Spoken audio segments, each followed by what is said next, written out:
한 주간의 정치권 핫 이슈를 속속들이 들여다보는 정치토론 왈가왈부 유용합니다. 오늘도 뜨거운 토론을 펼쳐주실 세 분 모셨습니다. 김유정, 진성호, 김광진 전 의원 나와 계십니까? 안녕하십니까? 예, 안녕하세요. 한 주 동안 잘 지내셨습니까? 예. 더위가 굉장히 있었는데요. 태풍도 오고요. 네, 그렇죠. 예. 이번 주 역시 정치권은 또 이 뜨거운 이슈들로 가득 찼었는데요. 왈가왈부가 준비한 토론 주제들은 무엇인지 첫 번째 주제부터 화면으로 만나보시도록 하겠습니다.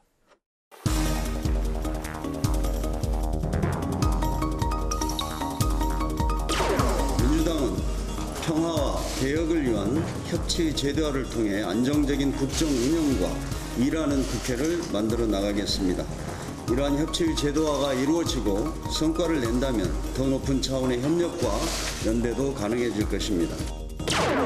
이제 뭘 해야만 하는 시점입니다. 기본적으로 방향이 추구하는 가치를 바탕으로 개혁 입법 연대를 조속히 구성을 해서 속도감 있게 개혁을 추진해 나갈 필요가 있다고 생각합니다. 더불어민주당도 지금 국민의 명령이 무엇인지 분명히 알아야 합니다. 선거 승리에 취해서 개혁 입법을 포함한 개혁 노력을 등한시한다면 오히려 역풍이 되어 되돌아올 것임을 알아야 될 것입니다. 이재민이 그야말로 아나무인 당문으로 발의해야 합니다. 아직까지 마침표를 찍지 못하고 있는 개헌 논의도 권력구조 개편, 선거구제 개편 논의와 더불어 마무리를 지어가도록 해야 할 것입니다. 이런 측면에서 야권 공조를 더욱더 공고해야 합니다. 개헌 입법 연대니 개혁 입법 연대니 여야를 구분하고 편가르기를 하고 범진보니 범보수니 하는 이런 얘기를 저는 찬성하지 않습니다. 반민의당은 오직 민생을 최우선으로 하겠습니다.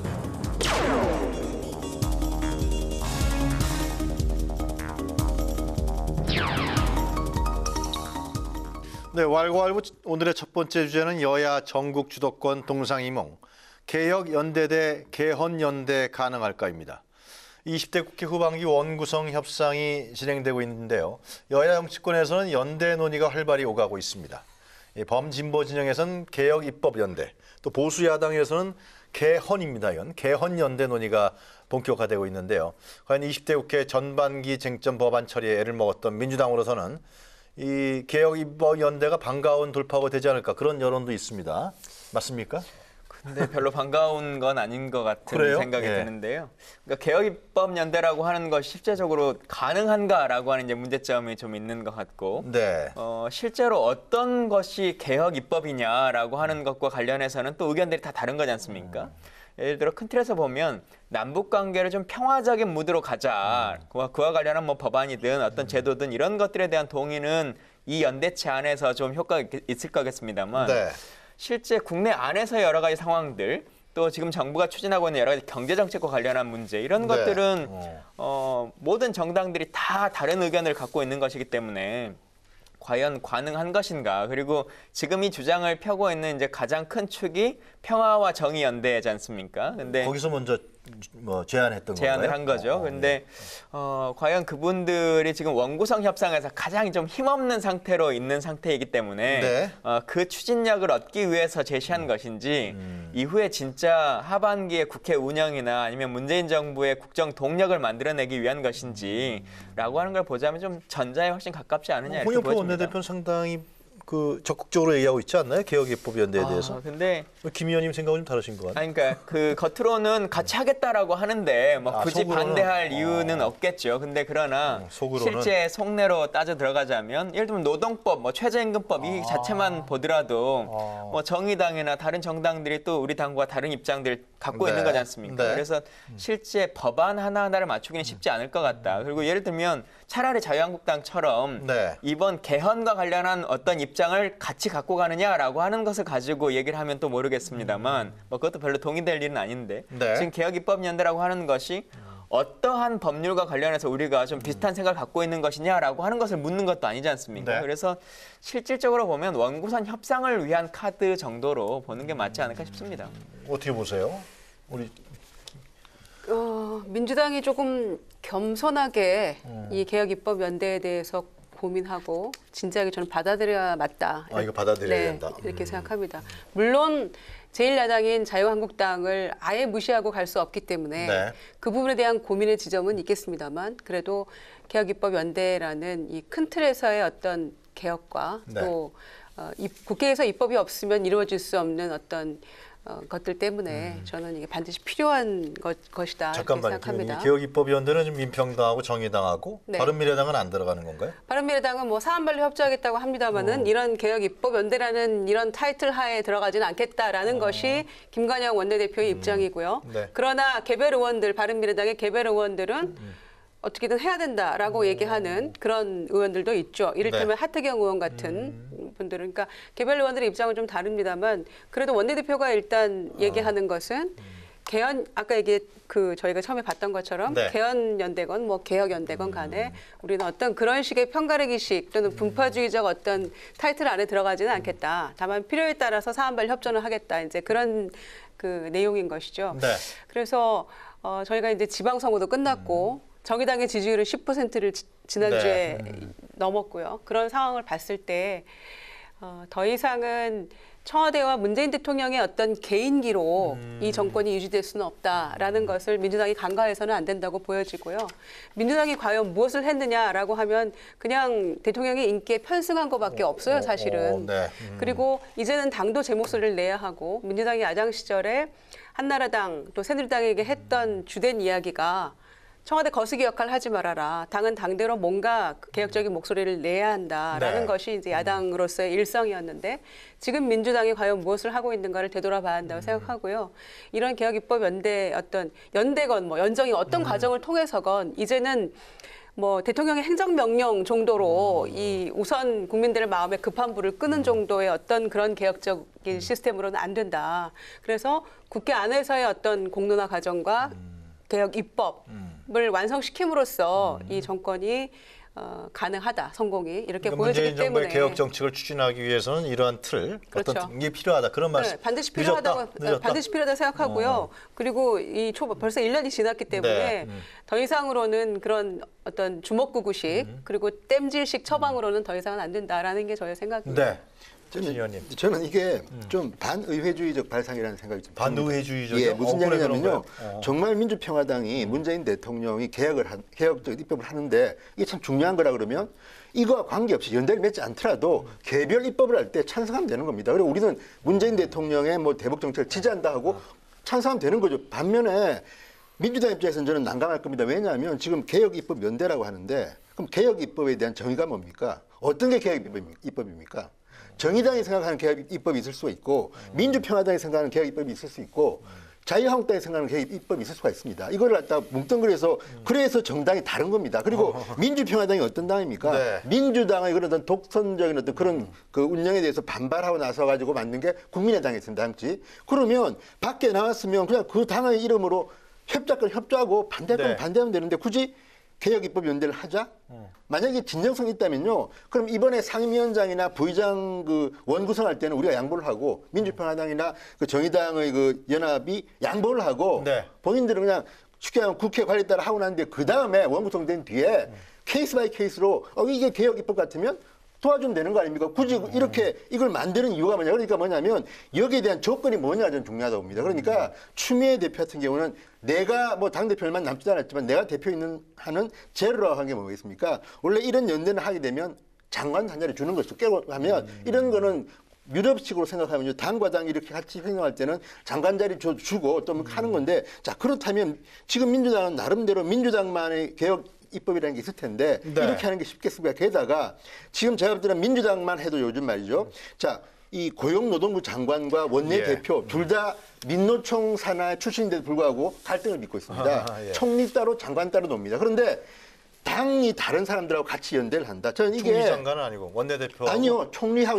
지금 이낙연 총리하고 김영일 장관 사이도 지금 그래요? 고용 시간 이제 그거를 단축하는 문제를 놓고 갈등이 좀 나왔습니다. 그러냐 그런 것들을 보면 저는 이게 자연스럽긴 하지만 예. 같은 당 내에서도 그 경제 정책을 놓고는 서로 다를 수가 있거든요. 그런데 어떻게 당이 다른데 이렇게 연대를 맺느냐? 게다가 저는 지금 문재인 대통령이 최근에 경제 라인을 갖다 교체하고 네. 나름대로 새로운 어떤 경제 라인을 한번 가고 싶은데 자 이렇게 되면 어떤 의미에서는 홍영표 원내대표 입장에서는 고용과 관련된 입법을 할 때는 정의당이 걸림돌이 될 수도 있습니다. 때로는. 또 반대로 어떤 경우는 자유한국당이 우려될 수도 있습니다. 규제 완화를 할 때는. 그러니까 이런 것들을 보면 저는 민주당이 지금 집권당입니다. 집권당은 나름대로 그 권력을 행사하는 입장인데 자 그러면 우리가 연대를 맺었다고 해서 그럼 평화당이나 정의당과 손잡고 개혁 입법을 한다. 저는 이거는 문재인 정부에 대한 모욕이라고 생각합니다. 그렇기 때문에 이런 식으로 연대를 갖다 미리 맺고 나가는 식은 힘들다. 그리고 실효성도 저는 힘든 게 뭐냐면 합해서 몇 명입니까? 157명?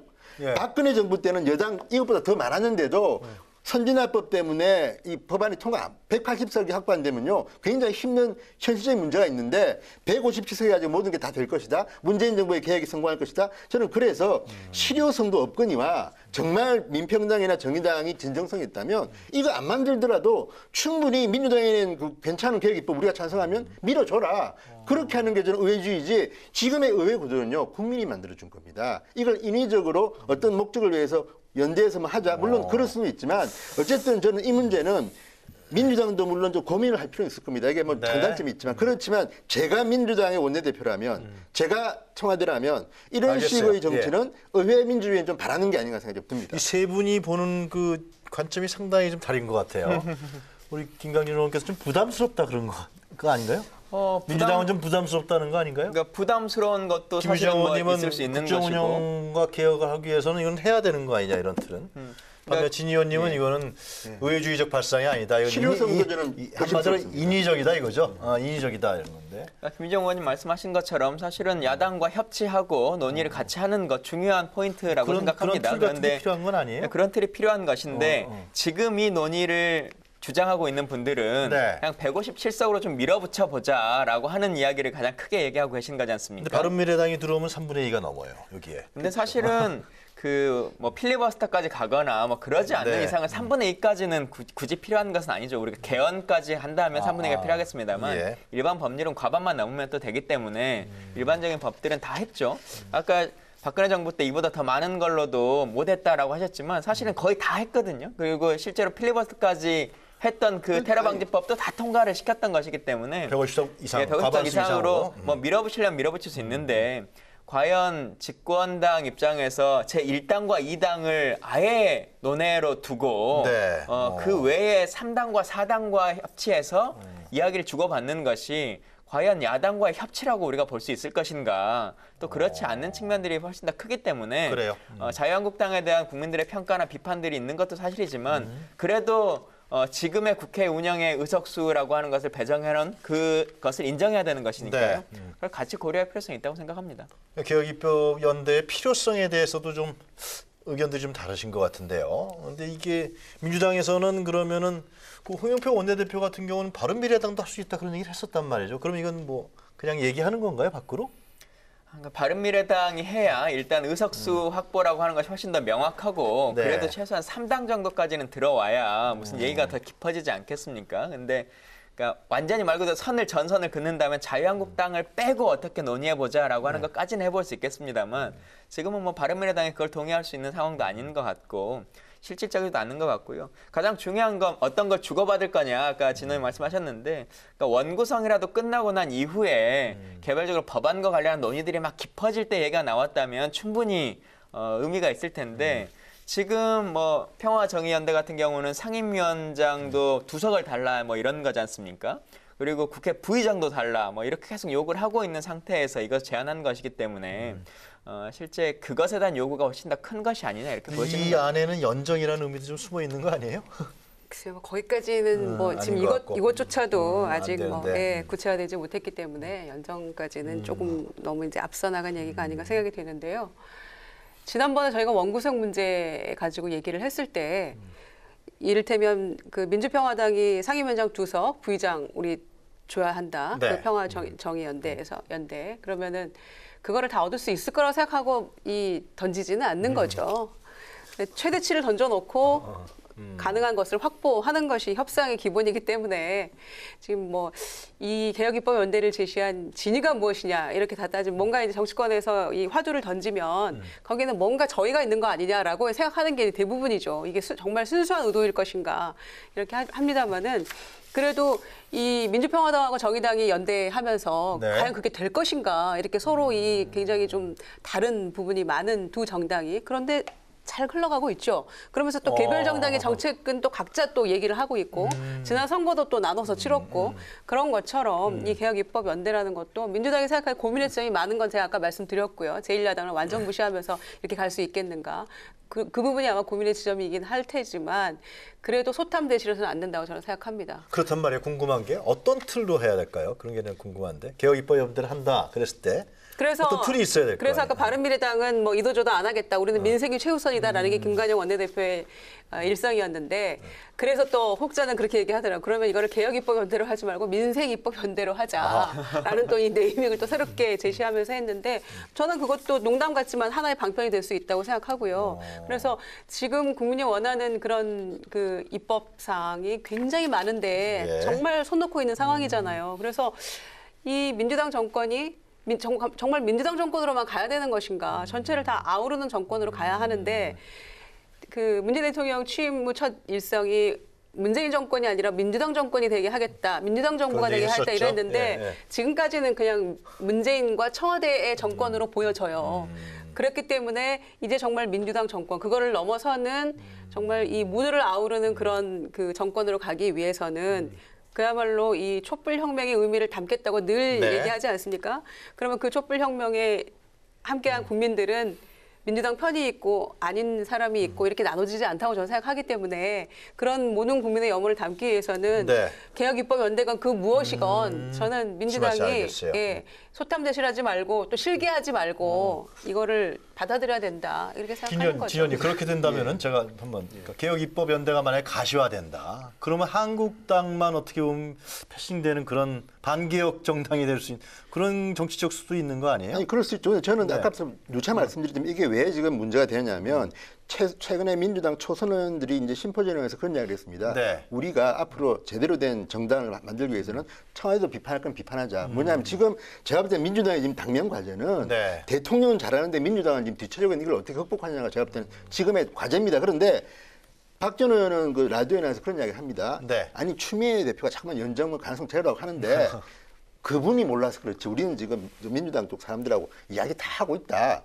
그러면 대표 빼고 지금 민주당에 실세하고 이야기한다는 겁니까? 그리고 뭐 장관 연정까지도 간다 뭐 이런 이야기를 하고 있지 않습니까? 인터뷰에서. 예. 자 그렇다면 이런 것들이 저는 의심하는 이유가 뭐냐면 개혁 입법 연대든 또는 뭐 지금 정의당이 좋아하는 것들은 연정이든 간에 한다고 하면 뭔가 합의문 같은 게 있지 않겠습니까? 예를 들어서. 그렇겠죠. 그죠? 그렇다면 입법, 개혁입법 연대를 하는데 여기 그러면 어느 당이 참여하고 어떤 경우는 어떻게 하고 한다고 그러면 이게 어떻게든 만들지가 진짜 머리에 안 그려지고 차라리 연정은 쉽습니다. 장관 주고 뭐 나름은 방법들이 있는데 유럽에 하는 것처럼. 그리고 또 하나는 자, 국민들의 눈에 이게 어떻게 비춰질까? 저는 지금 뭐 자유한국당이나 바른미래당이나 이런 게 중요한 게 아니라 아니 정의당도 칼라가 있고 깨놓고 이야기해서 지금 노동 문제는 제일 어쨌든 인권 차원에서 하는 게 정의당입니다. 그런데 집권당이 돼 보니까 청와대는 지금 뭐 최저임금제 노동시간 이거 하다 보니까 이게 현실하고 좀 안 맞다는 걸 이제 안 겁니다. 그런데 이런 것들을 할 때 과연 개혁입법연대라는 두리뭉실한 이름으로 157석짜리 연대가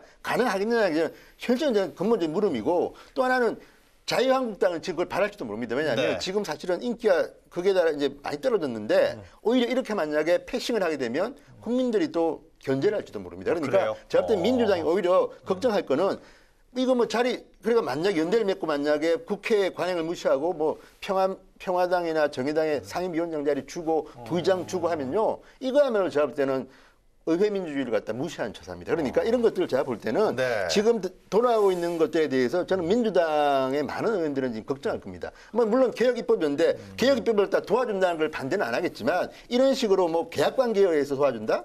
이걸 어떻게 믿습니까? 그러니까 저는 민주당이 미래를 보는 정당이라면 이런 얄팍한 것보다는 오히려 콘텐츠를 통해서 국민들한테 진정성을 알리고 자 자유한국당조차도 거부할 수 없는 법안을 만드는 게 개혁입법이지 이렇게 무슨 정치공학적으로 연대를 맺어가지고 뭐 국회 부의장 두께 이런 식은 저는요 국민들이 실제 용산할 거기 때문에 민주당이 제일 부담스러워할 거라는 생각이 듭니다. 끄덕끄덕 하시는 거 보니까 뭐 개혁 입법에 대해서는 좀 부정적으로 김강진 의원은 보시는 거예요. 그러니까 개혁입법연대라고 하는 게 실질적으로 실체가 알겠습니다. 어떻게 구성될 거냐라고 네, 하는 거기에 것에 대해서 대한, 조금 불명확하기 때문에 네. 정확하게 뭐 어떤 법안들을 중심으로 우리가 이번은 이 회기 내에 해보자, 이번에는 한번 뭉쳐보자라고 하는 것을 가지고 논쟁하면 좋을 것 같은데요.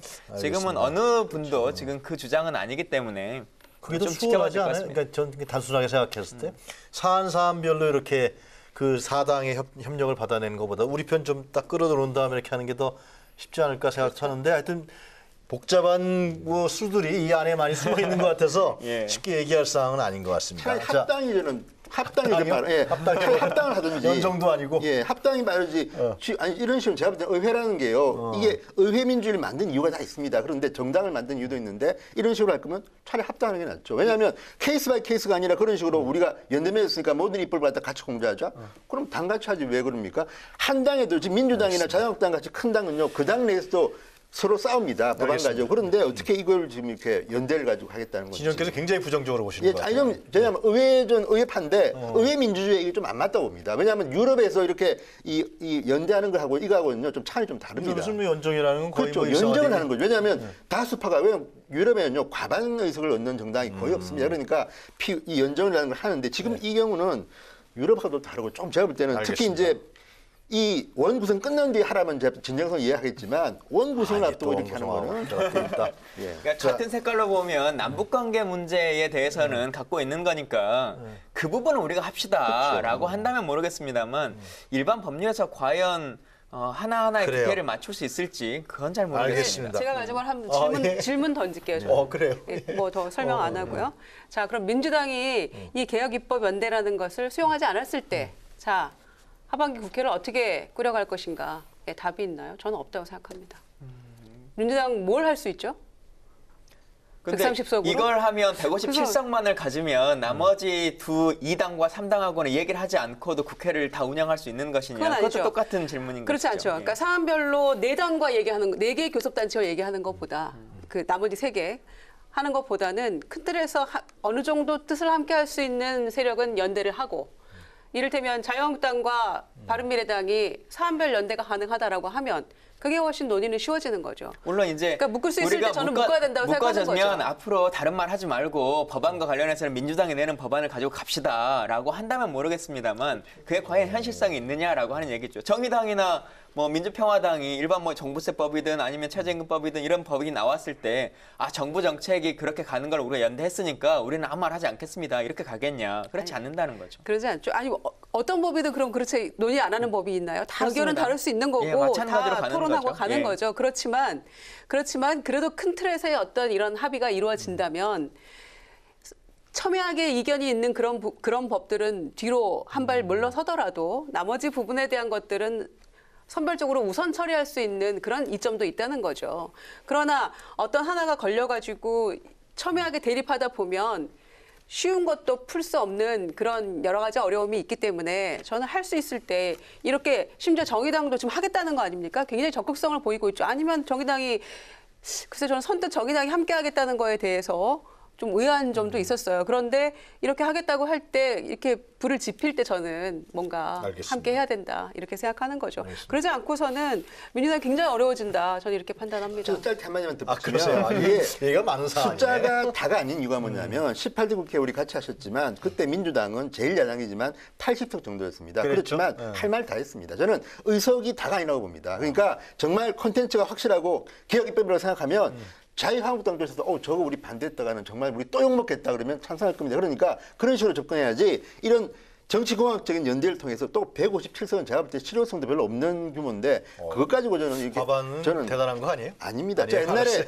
옛날 한나라당은요 과반 플러스 다른 정당 다 합하면 뭐 180석 넘겠지만 과반이면 그게 의미성이 좀 높은데요. 예, 세 당을 합해서 과반이라고 하는 것이 18대 민주당은 할 말은 다 했는데 뭔가 결과는 우리가 없었죠. 원하는 대로 결과를 얻지는 못했어요. 그냥 말은 일당백으로 80명이 열심히 했죠. 자, 그런데 예, 알겠습니다. 어떤 예. 것도 우리 그 민주당의 뜻대로 개혁이 이루어진 건 없었죠. 자, 개혁 입법 연대는 이 정도에서 얘기를 많은 과제를 이제 보고서 마무리 짓고요. 개혁 입법 연대 말고 개헌 연대 좀 얘기해 보죠.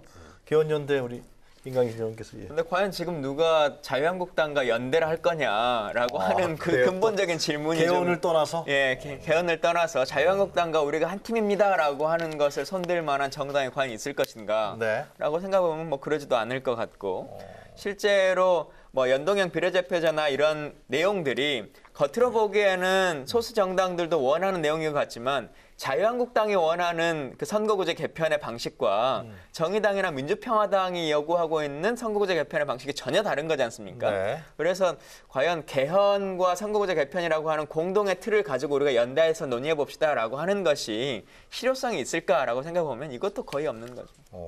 실효성이 없는데 저는- 왜 이 아니 김성태 이거는 원내대표 왜 이 제가 볼 때는 이제 야당으로서는 지금 어쨌든 지방선거에서 압승을 했지 않습니까? 여당이 그러면 네. 개헌 문제와 선거구제 문제는 한번 거론할 때가 됐죠. 왜냐하면 지금 문재인 대통령의 경우는 시한을 못 받고 이제 개헌 논의를 했는데 이제 개헌 논의를 갖다 민주당은 좀 소극적입니다. 그런데 자 야당 입장에서는 이제 하자. 빨리 하자는 겁니다. 그리고 제가 볼 때도 올해 넘기면 내년부터는 개헌 논의 자체가 힘들어질 겁니다. 왜냐하면 네. 문재인 정권이 이제 그걸 별로 좋아하지 않을 겁니다. 왜냐하면 늘 그래 왔으니까. 그런데 문제는 뭐냐면 이것만 가지고는 한국당을 다른 야당들이 같이 하자고 하기가 힘듭니다. 지금 여러 가지 말씀하셨지만 그렇기 때문에 나온 게 선거구제 개편입니다. 왜냐? 이 소수당들은요, 선거구제 개편 특히 이제 비례대표의 몫을 늘리고 싶어 하는 그게 옛날부터 있습니다. 왜냐하면 우리는 이렇게 많은 투표를 넣고도 소선거구제이기 때문에 한 명도 당선 못했다 이런 어떤 그 과거의 이 원한이 있기 때문에 하고 싶어 하는 것이고 또 하나는 민주당은 지금 어마어마한 지금 여당이 된 겁니다. 지금 사실 의석수는 얼마 안 되지만 지방선거대로 하면 거의 250석 가까운 이 지역구를 얻는다는 거 아닙니까? 그렇다 그러면 그렇게 자, 시뮬레이션 하면 예, 그렇다 그러면 지금 민주당은 반대로 해가면 이제 정치공학적으로는 지금 선거구제가 참 우린 좋아. 다음 총선 때도 그게 당연할 테고 그러면 자유한국당도 과거에 잘 나갈 때는 그걸 갖다가 반대했다가 다음 선거 힘들겠는데 그러니까 비례대표도 좀 늘리고 뭐 등등등 해서 이제 이 안건을 던진 겁니다. 제가 볼 때 타이밍은 김성태 원내대표가 잘 잡은 건 같은데 네. 그러면 선거구제 개편에 대해서는 나름대로 다른 야당들이 관심이 많을 것이라는 건 맞는데 문제는 연대란 말은 제가 볼 때 좀 이게 좀 뭐 너무 나간 것 같고 그렇지만 일단 선거구제와 개헌에 대해서 논의를 갖다 하겠다 야당들은 여당도 같이 하자는 데까지는 갈지도 모르겠다는 생각이 드는데 어쨌든 지금 입장이 이제 거꾸로 돼가지고 네. 민주당은 천천히 하자. 한국당도 이제 나은 겁니다. 자, 이렇게 하다가는 다음 총선 때 우리 큰일 난다. 그러니까 제가 볼 때는 지금 이 선거구제 개편하고 이 선거제 개편하는 적당한 시기는 맞는 것 같은데 알겠습니다. 일단 예. 본론에 들어가면 이것도 시간이 엄청 걸릴 김유정 거라고 의원님 얘기 좀 생각합니다. 듣죠. 참 뜬금없다 그런 생각을 했고요. 뜬금없다고. 예. 왜냐하면 저희가 그 지방선거 전에 이 청와대발 이 개헌안 가지고 토론도 굉장히 많이 했고 얘기를 많이 했었는데 결국에는 자유한국당이 반대하면 못할 것이다. 그대로 된 거죠. 그리고 이제 나름대로 뭐 자유한국당은 안도 내고 어떻게 하겠다 뭐 이런 식으로 목리를 부린 거죠, 사실은. 그때 개헌 연대를 하자고 했으면은 모두가 오케이 했을 겁니다, 아마 다 함께. 네. 그러면서 우리 논의해보자 그래서 자유한국당이 웬일이야 하면서 함께 논의가 굉장히 이제 불이 붙었을 텐데 그때는 정말 목리만 부렸죠. 그리고 그 실체도 없는 샤이 보수 얘기를 하면서 네. 지방선거를 이길 것이라는 막연한 기대감이 홍준표 대표와 함께 보수의 모든 당원들이 함께 보고 있지 않았습니까? 근데 끝나고 나서 보십시오. 지금 당이 수습이 안 되지 않습니까? 그리고 대한민국에서 이름 알려진 모든 사람들은 다 비대위원장으로 거론되고 예. 본인의 의지와 전혀 무관하게 전혀 논의된 바 없이 그게 지금 자유한국당의 현실인데 이제 와서 개헌 얘기를 한다? 개헌은 필요하지만 자유한국당이 이렇게 이 얘기를 꺼내들었을 때는 그 진정성이 그야말로 의심이 되는 거죠. 그런 의미에서 저는 개헌은 조금 비껴놔두고 선거구제 개편부터 먼저 그건 가능하다. 먼저 얘기를 하면서 그거는 공직선거법 개정만으로 가능하잖아요. 네, 그렇죠. 개헌이 아니라도. 그러니까 이거부터라도 하자라는 게 그야말로 자유한국당이 진정성 있는 모습을 이제 보이기 시작하는구나. 뭔가 좀 달라지려고 하는구나. 이 정도로 저희가 인정할 수 있겠지만 다른 야당과 민주당이.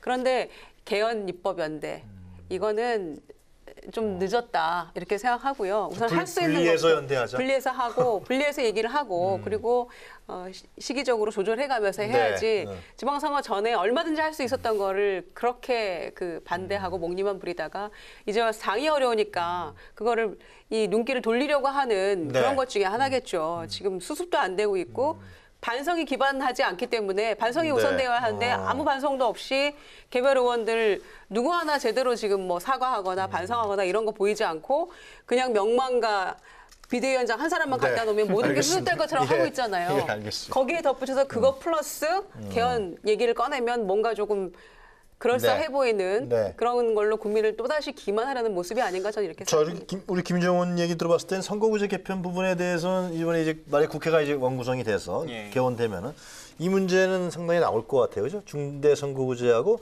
뭐 비례대표에 대한 표의 등가성 문제 이런 부분이 핵심이 되지 않을까 싶은데요. 논의는 뭐 계속 되지 않을까 싶어 보이는데요. 다만 그러나? 그동안의 국회의 상황들을 보면 어쨌든 선거구제 개편의 논의는 가장 마지막 선거를 앞두고 이제 최종적인 꼭지를 따는 거지 않습니까? 그리고 실제로 보면 법정인 기간도 놓치고 나서도 그때까지 계속 회의를 진행하는 것이기 때문에 근데 논의는 조금 더 숙성될 수 있는 여지는 있다. 그리고 지금 이제 다당제 구조 안에서 3당이나 4당 등도 여러 가지 의견을 내야 되는 상황이 되기 때문에 네. 그리고 각 정당들이 어떤 정당은 이제 전국 정당이지만 작은 정당도 있고 어떤 정당은 지역 정당인 정당도 있고 뭐 여러 가지 의미성들이 다르지 않습니까?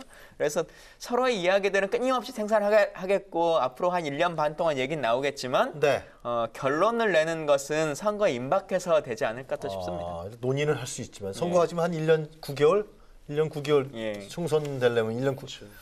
그럼 별로 김성태 원내대표 얘기는 이거 별로 현실성이 없는 얘기네요. 근데 저도 이제 현실적으로는 그렇게 파장이 클 것 같지는 않은 이유가 네. 일단 한국당은 지금 비대위원장을 못 뽑았기 때문에 이 사람이 와야지만이 자유한국당의 개헌에 대한 확실한 방향을 잡습니다. 그런데 지금 김성태 원내대표가 잡을 수 없는 거기 때문에 일단 네. 공만 던진 것이고 또 하나는 선거구제도 지금 연동형 비례대표제는 과거에 이제 민노당, 정의당 계열에서 네. 상당히 주장했던 게 있고 또 이제 지역구도 이제 소선거구에서 중대선거구로 간다는 건데 이게 저는 지금부터 논의도 말이죠. 결론이 잘 안 나올 겁니다. 왜냐하면 의원들 본인의 이 목숨이 왜 이걸 제안한 거예요? 왜냐하면- 개헌도 어렵고 선거구 집행도 어려운데. 과거에는 1대1 구도였습니다. 그러니까 자유한국당, 옛날 한나라당 대 민주당. 아니, 제 그러니까 얘기는 왜 지금 시점에. 그래, 제가 말씀드려보세요. 예, 왜냐하면 알겠습니다. 과거에는 1대1 구도였기 때문에 소선거구제가 겉으로는 어떻게 할지언정 제1야당과 여당한테는 도움이 되었던 제도입니다. 그런데 지금은 갑자기 교섭단체가 4개가 됐습니다. 그러니까 네. 20대 국회는 상당히 과거와는 다른 국회고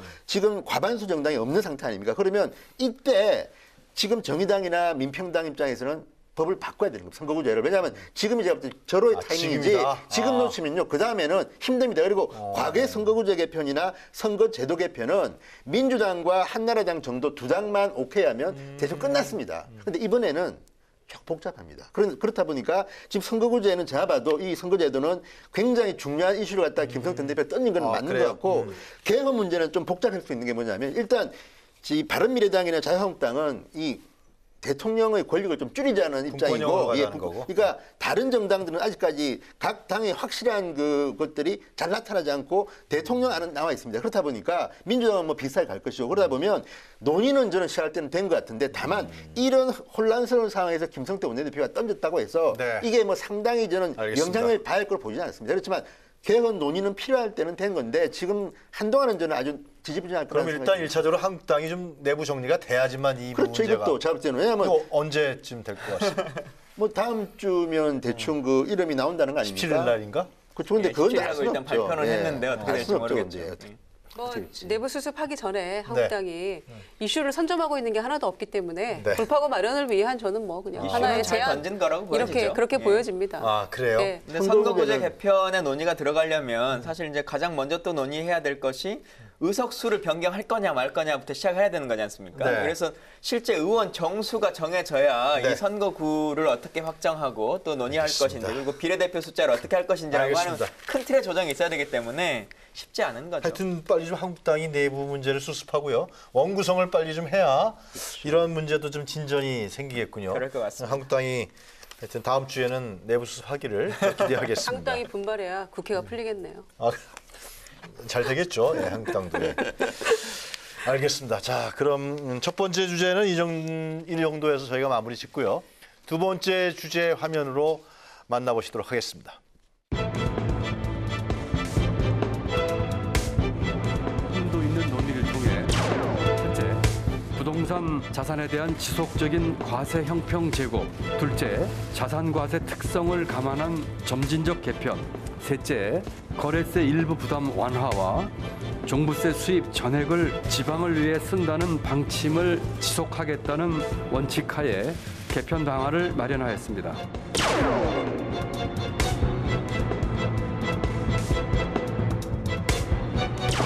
이번 종부세 개편의 취지는 과세 형평성을 높이고 경제 불평등을 완화하자는 것입니다.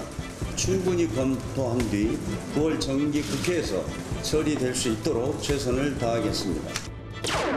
아무리 특정 계층의 정세 아닌지 의심을 지울 수 없습니다. 명분 없는 개편안은 오히려 혼란만 가중시키고 국민을 분열시키는 결과만 초래할 것이라는 점을 명심해야 할 것입니다. 최종적으로 국회 입법 과정에서 결정이 날 일이지만 국민들을 상대로 실험하듯 설익은 대책을 청와대가 발표해서 혼란을 야기하고 이런 식으로 정책을 추진해서는 결코 안 됩니다.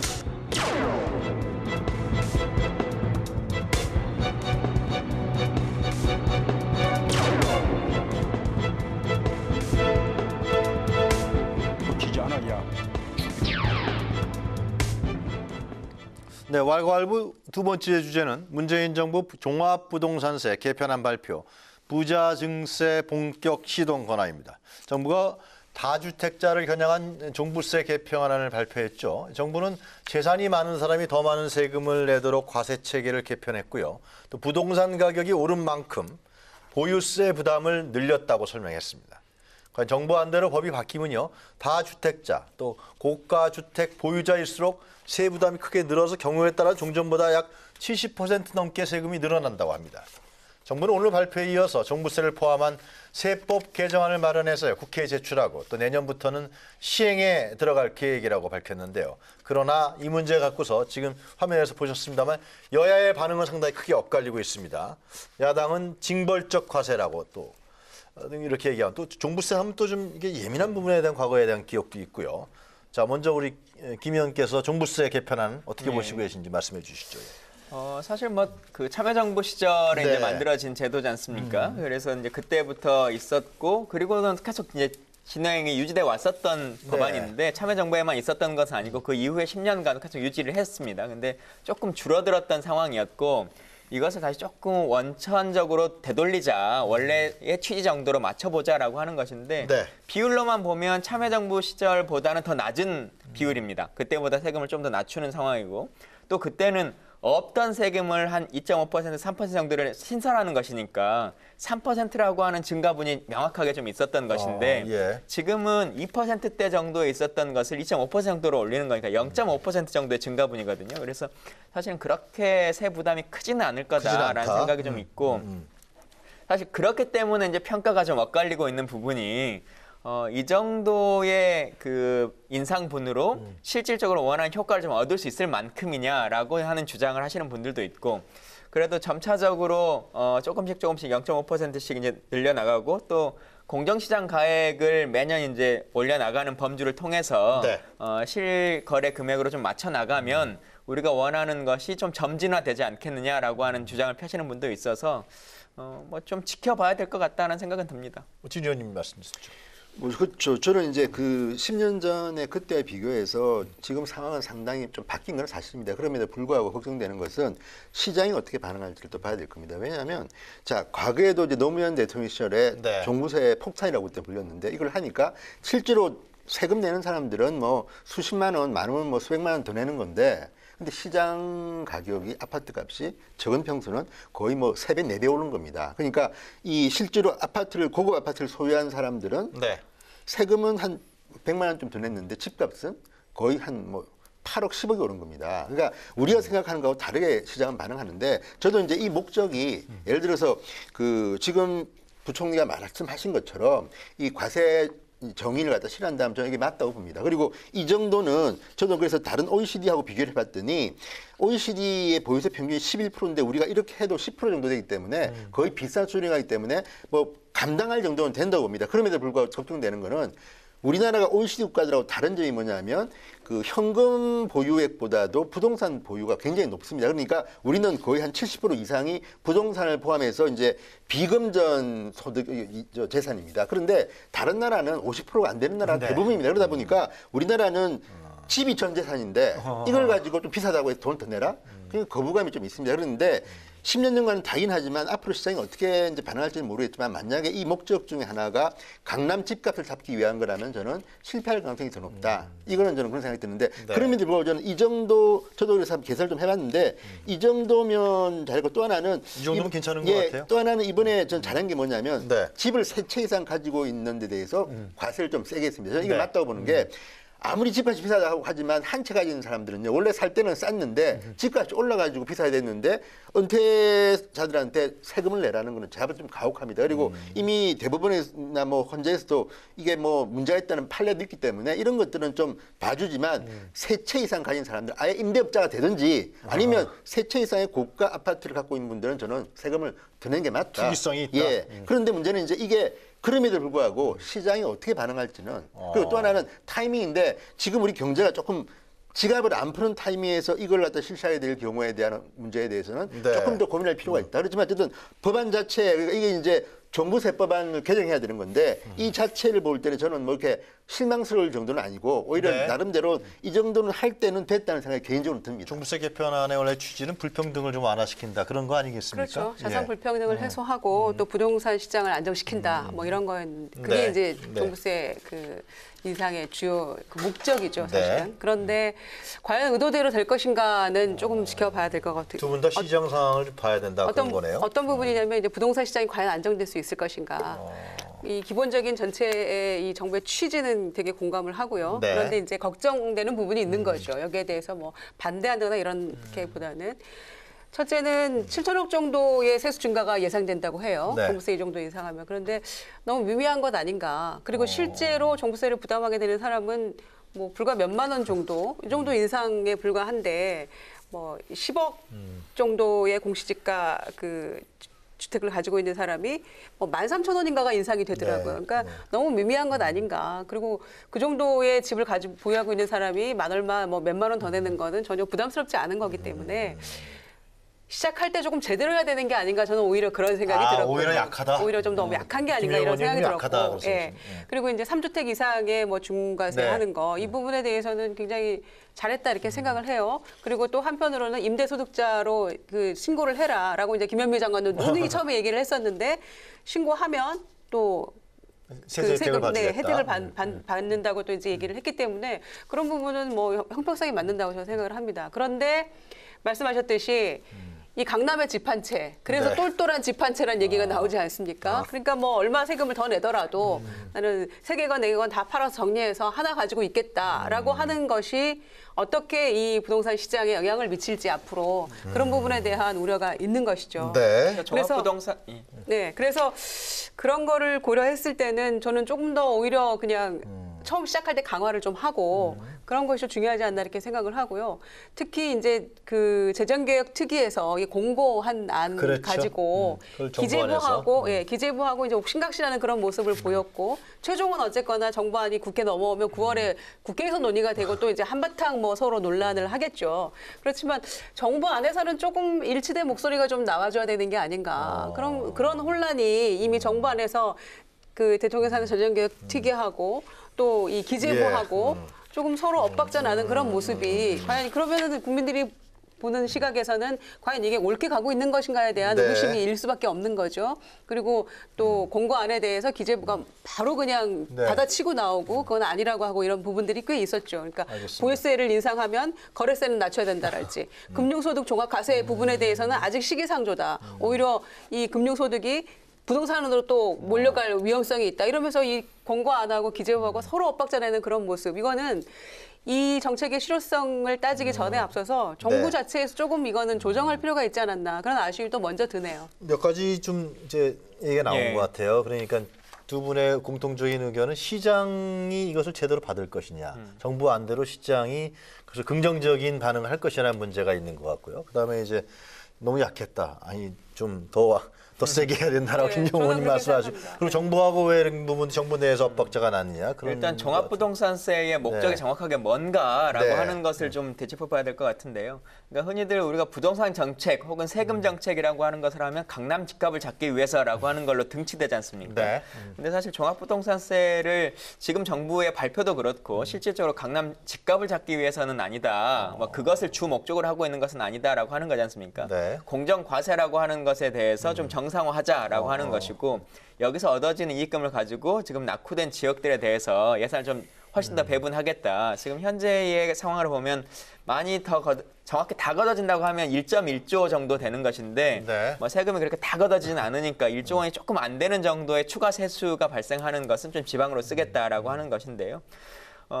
종합부동산세가 개인만 내는 것이 아니라 법인도 내거든요. 네. 그래서 우리나라 종합부동산세는 지금 법인이 내는 게 한 70% 가까이 되는 것이고 그렇습니까? 개인이 내는 게 30% 정도인데 그 30%가 인구로 치면 2%가 채 되지 않는 분들과 연관되는 이제 세금이긴 법인이라고 하면 합니다. 대기업을 얘기 말씀하시겠네요. 뭐 대기업이 아니더라도 6억 원 이상의 자산을 보유하고 있는 그러네요.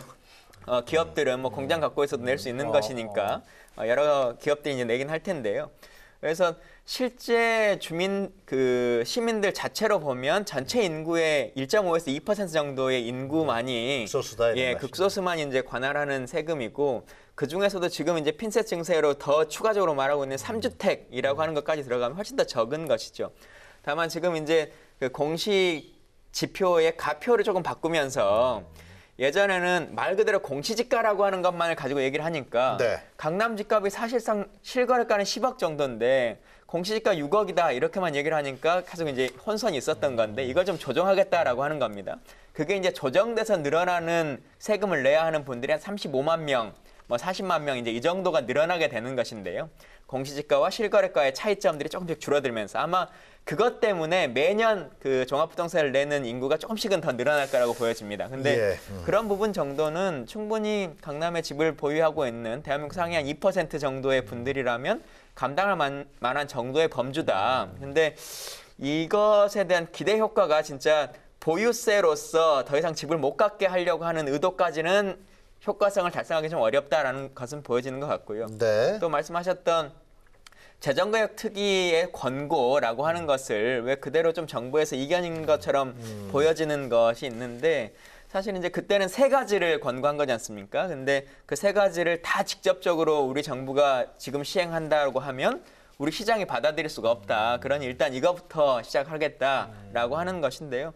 저희도 여러 그 위원회 같은 것을 해보지만 위원회는 다양하고 훨씬 더 점진적인 것을 권고하는 것이고 그것을 실제 행정 안에서 받아들일 거냐 말 것이냐라고 하는 것을 이견이라고 볼 수 있을 건가. 네. 서로 간의 역할 자체가 좀 다른 것이니까 뭐 충분히 논의할 수 있는 내용이라고 생각합니다. 근데 저는 아까 김윤정 의원님 말씀하신 그 이견이 보였다는 게 참 중요하다고 봅니다. 왜냐하면 경제라는 것은요 심리가 중요합니다. 그리고 최근에 보면 경영 기법 중에서도 심리가 굉장히 강조되는데 지금 청와대에 있는 위원회들이 많은데 지금 국민들은 청와대 위원회를 거의 신천을 봅니다. 굉장히 힘이 강하다. 그런데 그 위원회가 결정해서 이제 언론에 보도되고 그 다음에 김동연 부총리가 다 좋은데 금융소득 과표 이거 확대하는 거는 지금 큰일 난다 이거 따져봤냐 심리전 해봤냐 이거 하게 되면 또 뭐 건강보험 뭐 등등등등 그래서 이제 스탑시킨 거고요. 또 경제관료들은 알고 있는 게 몇 가지가 있는 게 지금 타이밍이 이런 세금을 더 거둘 때냐 덜 거둘 때냐 이게 있는데 지금 다른 나라들은 법인세를 포함해서 무슨 지금 이야기하신 것처럼 이번에도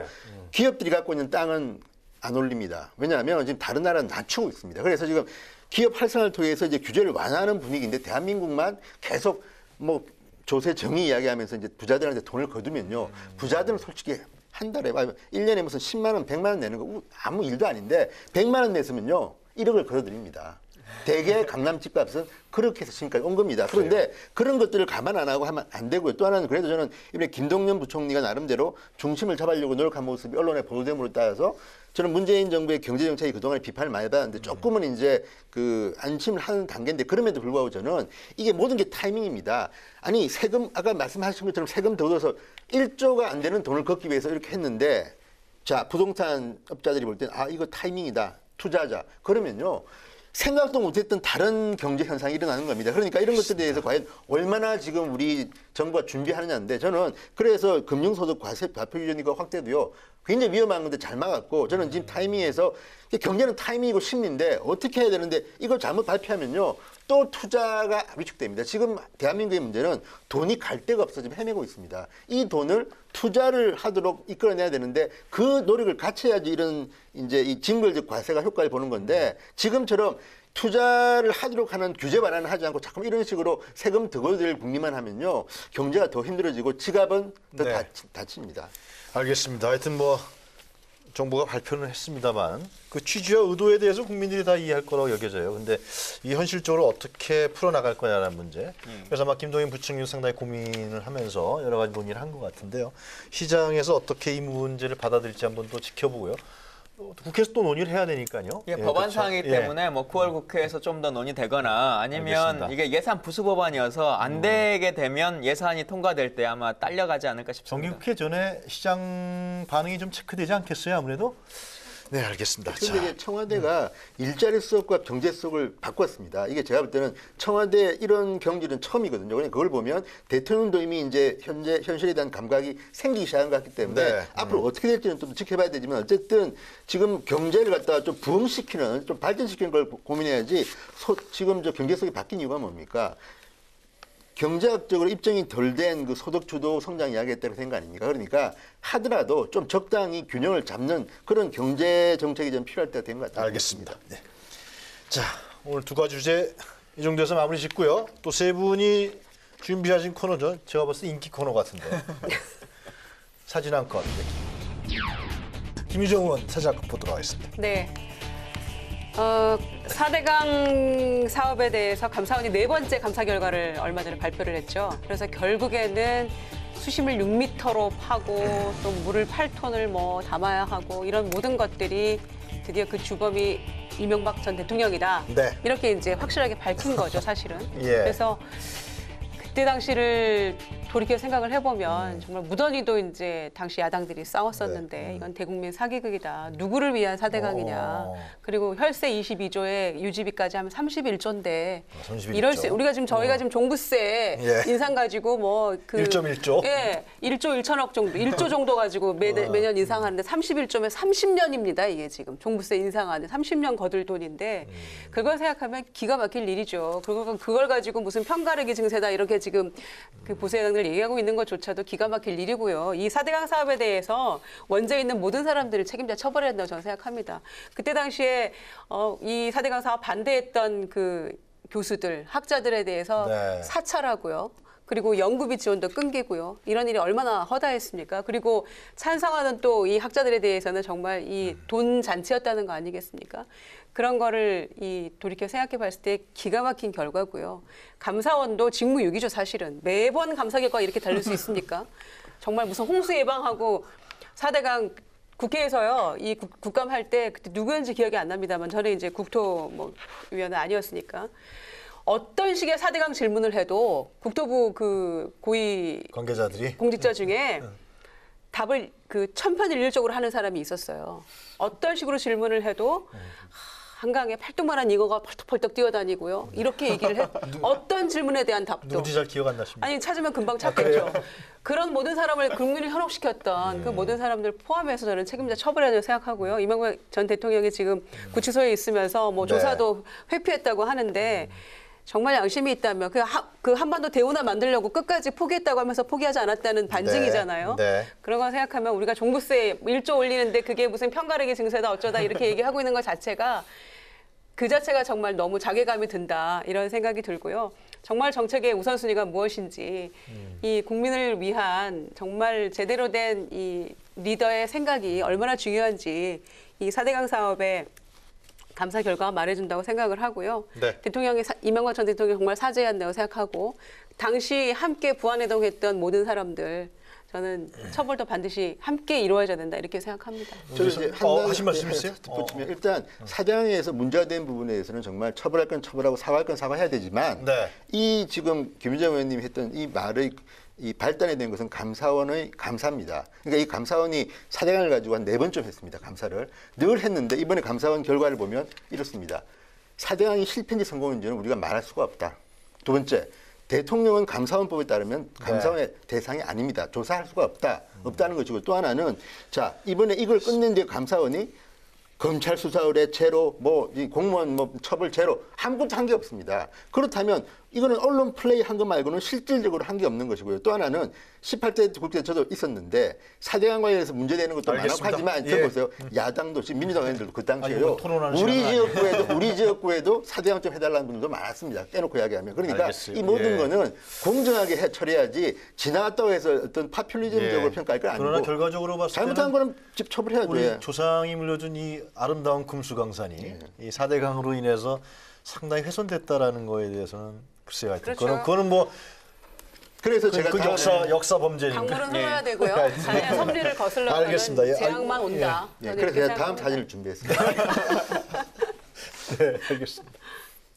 자, 저 사진이 뭐냐면 저기 이제 수도권에 있는 한 저수지에 지금 태양광 시설을 한 겁니다. 네. 자, 그런데 지금 농어촌 공사가 우리 정부가 원전 탈피한다 그러면서 태양광 이야기를 하니까 농어촌 공사가 보유하고 있는 전국의 저수지가 3,400개 된다고 합니다. 그런데 전국에 있는 3,400개 저수지에다가 저런 식으로 태양광 난개발을 시작한 겁니다. 예. 그래서 지금 옥천, 무슨 안성, 포항 지금 소송하고 난리가 나고 지금 주민들이 지금 시위하고 난리가 났는데 아까 말씀하신 것처럼 우리 아름다운 금수강산 아닙니까? 저 아름다운 저수지에 저렇게 태양광 설치를 해버리면요.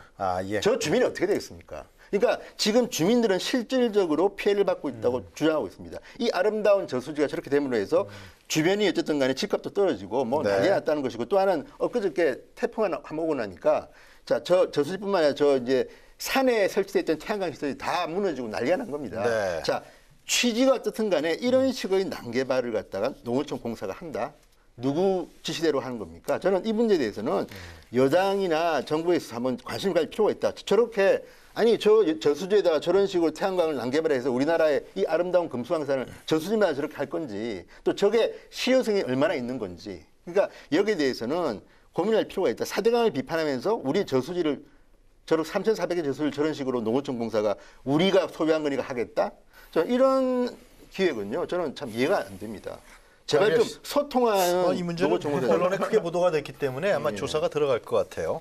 자, 김광진 전 의원이 준비하신 사진 한 컷 보도록 하겠습니다. 예, 농구하는 장면인데요. 아시는 것처럼 우리 그 선수단들이 북한에 가서 이제 통일 농구라고 하는 것을 했는데 가면서도 이제 이슈가 됐던 것 중에 하나가 처음으로 공군기를 타고 갔다라고 하는 것, 군용기를 타고 갔다라고 하는 것 때문에 이슈가 됐었는데요. 왼쪽이 평화팀이고 오른쪽이 번영팀이라고 하는데 경기 결과가 어떻게 됐는지 아십니까? 누가 이겼을 것 같으세요? 평화 번영 중에. 저거는 제가 들은 것 같은데. 예. 그 몸싸움까지 해서 남북 간에 했었잖아요. 마지막 날인데. 그래서 남성팀은 102대 102로 비겼고요. 여성팀은 102대 103으로 1점 차로 이겼는데 좀 너무 보이네요. 이거 짜고 하는 거 아니냐라고 하는 것이 있어서 저도 경기 결과를 봤는데요. 마지막에 한 분이 33초를 남기고 3점짜리 슛을 였어요. 그래서 한 팀이 이겼나 보다 이렇게 생각했는데 0.9초를 남기고 3점 슛을 여가지고 동점이 만들어져서 정말 치열했다고 해야 되는 건지 허재 감독이 뭔가 좀 작전을 핀 거 아니에요? 작전을 핀 건지는 모르겠습니다만 근데 지금은 혼합으로 남북이 합쳐져서 이제 한 거여서 어느 팀이 이겼다 할 수는 없는데 국가별로 나눠졌을 땐 저희가 3번 다 졌다고 하네요. 근데 지금 이렇게 단일팀을 한 게 이후에 아시안게임에서 단일팀을 가기로 지금 약속이 돼 있는 상태여서 팀 조율을 맞춰보기로 한 건데요. 지금 이게 농구 경기하면 드라마 중에 마지막 승부라고 하는 게 있지 않습니까? 그래서 이 경기가 마지막 승부가 되지 않고 첫 경기가 됐으면 좋겠다 이런 생각이 듭니다. 알겠습니다. 저는 이 농구 얘기가 진현님 한 컷인 줄 알았어요. 워낙 스포츠를 좋아하셔가지고. 농구는 별로 관심이 없습니다. 야구, 축구, 특히 야구. 축구 얘기는 지난주에 우리가 했죠? 알겠습니다. 월드컵이 끝났는지 아닌지도 모르겠어요, 느낌이. 자, 남북 통일 농구 경기가 평양에서 성공적으로 치러졌죠. 이를 시작으로 남북 체육교류 이벤트가 아마 줄줄이 이어질 것 같습니다. 7월에는 탁구, 또 8월에는 사격을 비롯해서 이 아시안게임 공동 입장과 한반도기 사용 문제 등도 협의된다고 하는데요. 여기저기를 봐도 꽉 막힌 곳은 그런데 국회뿐인 것 같습니다. 여야가 후반기 원구성 협상에 접수한 지 벌써 일주일이 넘었지만 별다른 결과물을 내놓지 못하고 있습니다. 여야의 대립으로 입법 공백 상태가 이어지는 것은 아닌지 걱정되는데요. 정치권은 통큰 양보와 결단으로 원구성 합의를 마무리 짓고요. 국회를 정상화했으면 너무 좋겠습니다. 자, 정치토론 왈가왈부 오늘은 여기까지 마치겠습니다. 세 분 감사합니다. 네, 저희는 다음 주 금요일 다시 찾아뵙겠습니다.